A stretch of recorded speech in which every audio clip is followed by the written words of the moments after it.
This is painfully obvious as the Grizzlies try to figure out their new look team. It appears there's an obvious question on who could be that quote unquote third man that can thrive with this Grizzlies team. Could be someone like that guy right there, Jerome. Could be KCP, Santi Aldama. We'll figure out who we're talking about. But what's going on, everybody? Jaren Jackson Jr here for another episode of Grizzlies Digest. Thank you so much for tuning in to the video here in early September. And of course, just to shout us out, 33% of you are subscribed to the channel. You are doing an amazing, fantastic job. Thank you so much. I know exactly who you are. Thank you so much for the 67% of you who are, kind of waiting right now. I know we just had maybe the game of the year, maybe the best game in about 7 seasons between the Buffalo Bills and the Baltimore Ravens just a few days ago. Look, I understand that's who we are. We're the United States of America. We love college football, NFL football. I agree with you, but right now you have to subscribe to the channel so you don't miss content like this, because you never know when something is popping, and you never know when something like this is going to happen. So let's get right into the content right now. So if we want to review, so we already know this, but let's review what ESPN's Shams Charania said. This was back more than a couple months ago. Restricted free agent Santi Aldama has agreed to a 3-year, $52.5 million deal to return to the Memphis Grizzlies. Sources tell ESPN. CAA's Austin Brown, and of course, and these are some of the other agents, finalized the deal with the Grizzlies for Aldama, who had a career year last season. So that's what happened there. But we're talking about the third man, right? That was at the entrance of this video. Who's going to be the real third man to really get into things with the Memphis Grizzlies? Because obviously you lost Desmond Bane. He is going to be the older guy on what is still a young Orlando Magic team right now. But you have the Grizzlies' path to championship contention. It's laid out for them right now. Right, so here's what it says. Grits and Grinds, podcast host Keith Parrish joined the Athletic NBA Daily Show to talk Grizzlies outlook and mention the team. He said, hey, in my opinion, the Memphis Grizzlies don't have the top-end talent to compete with the upper echelon of the Western Conference teams, which very well might be true. Ja Morant is a superstar talent, but injuries have affected his performance over the last couple of seasons, creating doubt in how far he can carry them. Jaren Jackson Jr. has developed into a top-level multi-time NBA All-Star, but has had playoff shortcomings throughout his 7-year career. Without Desmond Bane, the Grizzlies are missing a clear third guy who can match up with the other big threes the West has, such as Oklahoma City Thunder, Houston Rockets. So with the Thunder, they're obviously talking about three-headed monster with SGA, Jalen Williams, number 8. Obviously, you got number 8, Jalen Williams, number 6, Jalen Williams. But they're obviously talking about SGA, number 8, Jalen Williams from Santa Clara, and then Chet Holmgren. And then for the Houston Rockets, you've got plenty of guys. I mean, you've got Kevin Durant, you've got Şengün, you got Van Vliet, you've got Steven Adams, you've got Dylan Brooks, and you basically have everybody it takes to help win a championship with.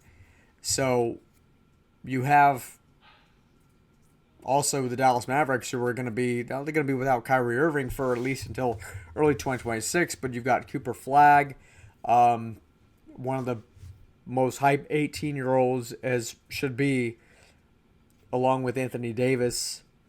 And then you've got some other great guys right there like D'Angelo Russell, Klay Thompson, Derek Lively, if he stays healthy, Daniel Gafford. So you got plenty of guys that can do it all with every team in every conference. I mean, you look at the Golden State Warriors, and I don't think they had a real full chance to experience what they could have with Jimmy Butler last season, but now they're going to have a full season of that. See what happens with them. We'll see what happens with Minnesota and Denver. They're still going to be in the mix of there. So there's obviously a lot going on, if you'll excuse me there. There's obviously a lot going on in the Western Conference, but it's all going to matter for the Grizzlies if Ja can stay healthy. Again, it's all going to matter if Ja can stay on the court. Can he stay on the court? Well, if he can, then the Grizzlies could look like a real legitimate playoff, maybe even championship contending team. But this is about who the third guy is going to be. So we talked about plenty of the guys for what could be for the Western Conference, for the rest of the Western Conference besides Memphis. And to me, obviously, the big two are Morant and Jackson Jr., but you're going to have Jerome, you're going to have Jaren Jackson, you're going to have Zach Edey, and you're going to have KCP. So one of those four guys that I just said is going to have to step up to be the third guy. And if they're not, plus the fact that if Ja gets injured at some point, which obviously we don't want to happen, it's going to be very, very difficult for Memphis to actually look like a relevant playoff team. Right? I mean, because you obviously need Ja to play. You don't have Ja playing, that's number one. But number two is, even if you do have him playing, you have to have that third guy to be able to make plays.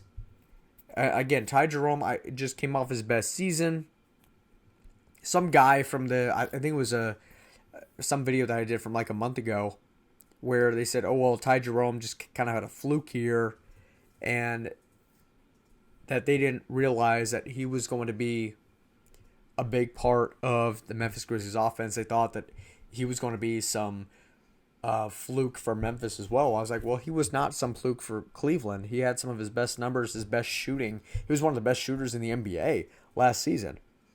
Like, well, he's not just going to go to Memphis and then just flunk. That's not going to happen. Now, KCP, that did happen, unfortunately, because I felt like he was an older guy on a young team like Orlando, but now he's going to thrive on being one of the captains on a team like Memphis, which he should be one of the captains. So, going into the second page again, it's by Paris Sharkey of the Beale Street Bears. Always does a great job. However, the Indiana Pacers showed last season that a big two model surrounded by the good rotational players who can play their role can take the Thunder to a seventh game in the series. The Grizzlies formed their roster to fit that mold after being swept by that same Thunder team in the first round of the playoffs last season with their former Big Three. Electing to add contributing players like Jerome and KCP, along with re-signing Santi Aldama and drafting a high upside wing in Cedric Howard, is what the team is banking on to bring them to the promised land. Pardon me. They also have the trade pieces from the draft capital received in the trading of Desmond Bane to seek a high-level player if they so choose. So, I'm not going to be high on Cedric Howard this season, obviously, because we're working on Jalen Wells and Zach Edey right now. We're working on Scottie Pippen. We're working on Cam Spencer. So, hold off on the Cedric Howard hype. I know there was a lot of hype around Memphis media with Cedric Howard. That's great. I understand that. I agree with it. But don't expect him to be anything so spectacular this season, because we're trying to work on other guys. Let's just be patient with it, okay? Let's calm down. Let's be patient, right? But my third guy, to be the third guy to help swing Memphis to the top, it's going to have to be Santi Aldama, right? Because Santi is the more experienced guy. He knows Memphis better than Jerome and KCP, because those are the newcomers this year. But if you 2 points, but you see Santi, who can work in so many ways on the court, who can cut through, who can shoot basketballs, and who can reverse jam it down. We're going to miss Jay Huff reverse jamming it down. I understand that. But Santi is going to have to be that third guy that's going to have to step up. Again, he got that big deal. If you want to review it again, got that big deal. 3 years, $52.5 million deal to come back to the Memphis Grizzlies. He's going to have to be the third guy simply because he's been there with Ja and Jaren for so long that he's going to have to be the third guy. But that's going to have to do it for today's video. Thank you so much for tuning in. Jaren saying thank you so much. You can like this video, comment this video, share this video, leave a comment down below who you think. If you agree, that's great. But who do you think should be that third guy that Memphis should depend on for this season? Again, thank you so much for watching the video. We'll see you in the next one, and peace.